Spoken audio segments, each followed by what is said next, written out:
Jawohl, jetzt geht's mal ab hier noch mal eine Runde. Wer will noch mal 50 Meter freier Fall? Achtung, fertig, es geht hoch, hoch, hoch.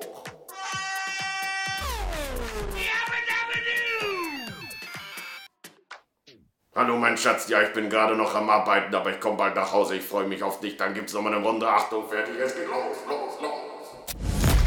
Züsper, Olma, Hoppla, Herbstmess, Kilby, wie würde eine Schweiz ohne Messe aussehen? Viel nüchterner. Züsper und Olma sind gerade gesehen, Luzerner Messe ist auch durch, aber morgen starten noch 2 weitere Highlights. Für mich natürlich die Basler Herbstmesse und Kilby Oberozwil. Herbstmessen sind doch etwas Grossartiges. Verlorene Kinder mit blutunterlaufenen Augen vom vielen Heulen. Gestohlene Portemonnaie und sehr nützliche Anschaffungen.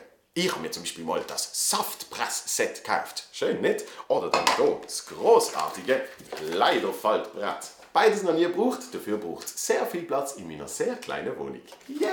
Auch immer herrlich Glühwein schiessen. Nach 5 Tassen Mull verbrennen, irgendwie betrunken mit einem Luftgewehr rumhantieren und ein Plüschtier gewinnen, wo man bis ans Lebensende hat. Wie zum Beispiel hier, mit Affi. Dann dürfen natürlich auch Schlägereien nicht fehlen. Die gehören zur Kilby wie die Boxautomaten. Das sind die Dinge, wo sich die Halbschlauen mit der Halbstarken messen.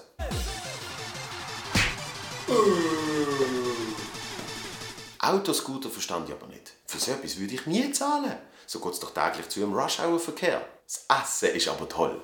Warum kann so etwas Feines wie Magenbrot so einen unappetitlichen Namen haben? Magenbrot. Auch brennende Mandeln erinnern mich ein bisschen zu fest an entzündete Mandeln. Trotzdem, egal ob ihr Kilby oder Mess schon habt oder es noch vor euch habt, ich hoffe, es ist toll gewesen, es ist toll oder es wird toll.